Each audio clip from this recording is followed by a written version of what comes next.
Ini gejalanya aneh, pejabat yang satu ini kok rajin banget dengan tokoh-tokoh publik, figur-figur seleb gitu ya. Ada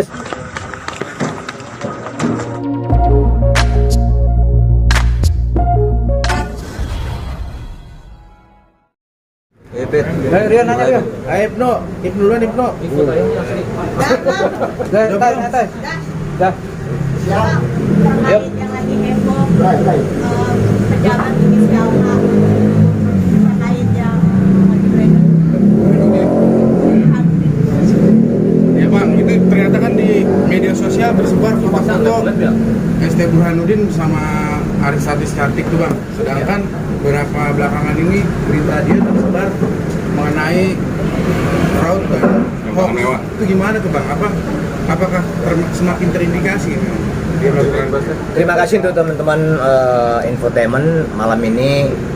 Kita juga menjadi sontak ya, tergugah karena dari mulai tahun lalu itu kan foto-foto pejabat yang kita sebut tadi bersama dengan beberapa selebriti itu terungkap ya.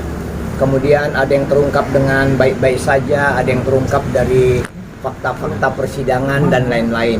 Jadi kalau sesungguhnya kita menyimpulkan ada sesuatu yang ini gejalanya aneh, pejabat yang satu ini kok rajin banget dengan tokoh-tokoh publik, figur-figur seleb gitu ya. Ada sesuatu apa gitu.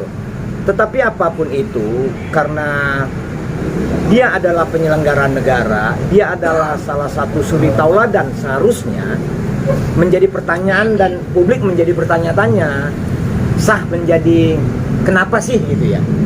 Ini menjadi baik untuk kita ungkap.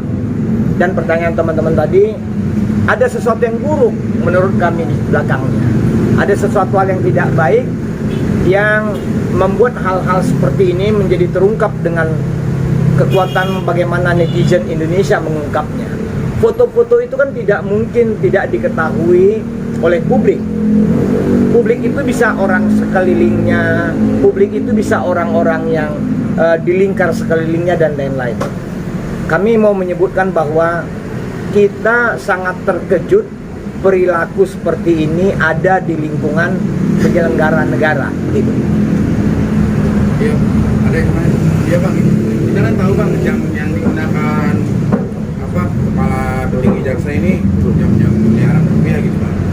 Nah dengan adanya foto beredar tersebut tuh sebagian publik berpendapat bahwa ada main gitu bang. Itu gimana tanggapannya bang? Terima kasih. Soal ada main itu ya kami tidak begitu paham dengan istilah seperti itu. Tetapi kami lebih paham pada barang-barang mewah yang kalau menurut ukuran normal sulit untuk dibeli seorang penyelenggara negara, susah dia untuk mendapatkannya karena keterbatasan atau kemampuan pendapatannya. Tetapi orang ini berlebihan dalam barang-barang mewah. Uniknya, barang-barang mewah seperti jam dan mobil-mobil mewah serta motor gede itu tidak dilaporkan di LHKPN yang seharusnya wajib dilaporkan kepada KPK. Nah, pintu masuk kita publik adalah kok segininya loh pejabat ini gitu. Kok nggak jera-jeranya melakukan hal-hal yang bertentangan dengan kemauan publik. Publik itu kan ingin kalau lu tambah harta ya catatkan, kalau lu tambah penghasilan ya laporkan gitu. Kok ini enggak gitu. Ini kan menjadi prejudice bahwa ke depan orang yang tidak selevel dia atau di bawah-bawah dia kemampuan dan posisi politik dan posisi dia sebagai penyelenggara negara ngikut gitu. Faktanya kan ada anak buahnya ngikut juga. Ini yang kita sayangkan. Jadi hal yang buruk dicontohkan, dipertontonkan sehingga yang lain meniru. Harapan kita yang seperti ini diselesaikan oleh Pak Prabowo lah gitu ya. Jangan kita biarkan hanya karena seseorang menjadi rusak nama institusi itu, begitu.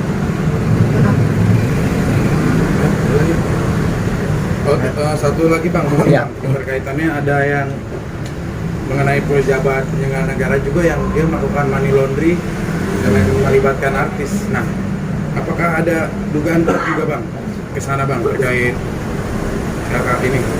Kita sama-sama bisa memperhatikan kalau ada pejabat terlalu dekat dengan artis atau selebriti dengan konteks dan atau posisi yang tidak seharusnya, dengan posisi yang sangat dekat tidak selayaknya ada kaitan dengan kinerja si pejabat, ini tentu membuat pertanyaan besar bagi publik.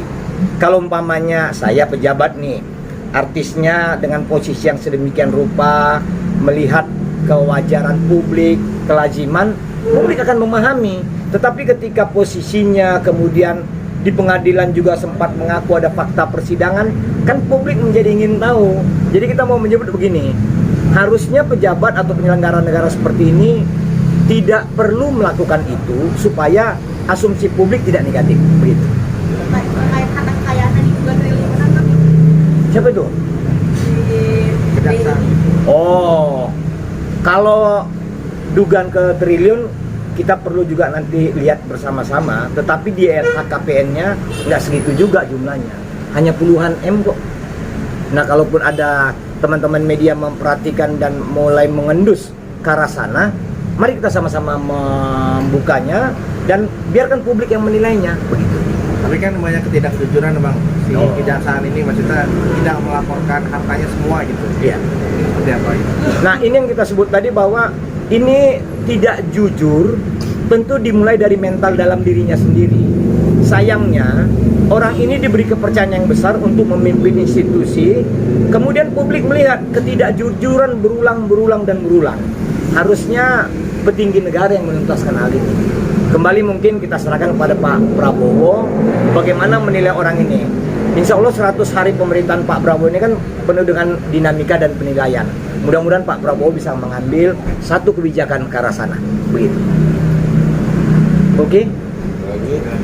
Tapi terkait mental pejabat bang, ya tadi kan pejabat ini kan harus mencontohkan Ya. yang baik. Ini di Kejaksaan Agung kan ada yang diduga pegawainya terlibat main judi online, sedangkan pemerintah ingin memberantas judi online.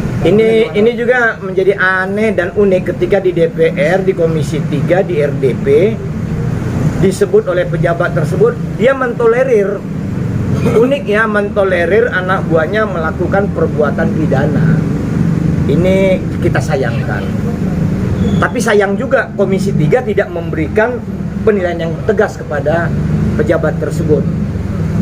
Kayaknya memang institusi negara kita masih dalam kondisi ambruk moralnya. Sepertinya begitu. Terima kasih kawan-kawan ya. Bang, terkait dengan kedekatan para Jaksa Agung, di mana ada 2 artis yang fotonya saat ini sudah ramai beredar. Apakah ada dugaan bang dalam arti menerima atau mendapat hadiah dari para Jaksa Agung sebagai money laundry atau berapa nih bang? Dugaan-dugaan publik menjadi lahir karena memang tidak lazim. Contoh ya, kepala polisi nggak begitu, ketua Mahkamah Agung nggak begitu, ketua DPR tidak begitu. Tetapi kalau ini kok seperti itu, kan publik membandingkannya, agak aneh begitu. Jadi ketika publik memberikan penilaian yang negatif, menjadi sah. Kalau memang berbeda pendapat publik dengan pendapat pejabat yang bersangkutan, tolong dibuktikan bahwa tidak sedemikian, kan begitu. Tapi kan kita lihat ada fakta persidangan mengakui sebagai papa, kan itu dia.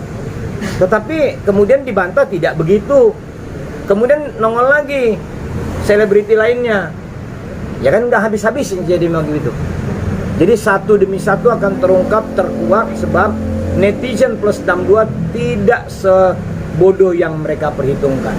Masyarakat itu akan membongkar hal-hal buruk yang terjadi di tengah-tengah kehidupannya, termasuk kepada pejabat. Siapa pejabatnya bang? Lebih spesifik. Inisial bang. Inisial deh. Ya seperti tadi kan, inisial B, kita mengutip teman tadi kan. Semoga pemerintahan kita Pak Prabowo bisa menuntaskan lah. Kalau dilihat dari track record IP-nya bolak-balik halal buruk terungkap terkait pejabat ini. Begitu. Jabatannya? Jabatannya tadi kan udah kita sampaikan dan sudah kita laporkan juga ke aparat yang berwajib. Terima kasih. Bang terakhir, Wah, kan terakhir. pejabat kurang kali bang, Ah, kayak gini maksudnya selalu money laundry gitu. Ada saran nggak sih bang Saran kita harusnya KPK yang cepat-cepat ngambil tindakan. Mohon maaf, KPK ini kan dikadali oleh pejabat yang tidak melaporkan LHKPN dengan sesungguhnya. Masa ada pejabat nggak melaporkan LHKPN dan tidak sesungguhnya, KPK-nya diem? Masa begini sih KPK? Tapi kita percaya komisioner KPK yang baru terpilih hari ini bisa menuntaskan hal ini, insya Allah. Tanggapan gimana Bang, KPK saat ini dipilihnya melalui polling Pak? Ini kadang-kadang itu biarlah DPR yang menentukan itu gitu. Kita ikut aja produk mereka. Terima kasih. Oke. Ada Ibnu.